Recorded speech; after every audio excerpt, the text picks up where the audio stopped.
How to hide your Facebook profile from public. So go ahead and open your Facebook app. So click on the three lines at the very top right corner. So if you scroll down, you'll see settings and privacy. So go ahead and click on that. Go ahead and go to settings and then scroll down.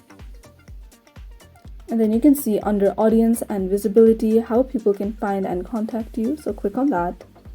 And here you can see who can send you friend request, who can see your friend list, who can look up using the email address that you provided and your phone number, and if you want search engines outside of Facebook to link your profile.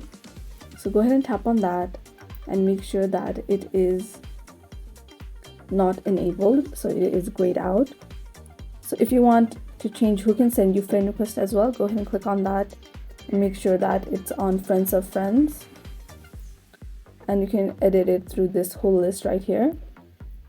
So another thing that you can do is go ahead and go to profile locking, and then here this means that only your friends will see the photos, posts and stories on your profile, so no one that's not your friends will be able to see it.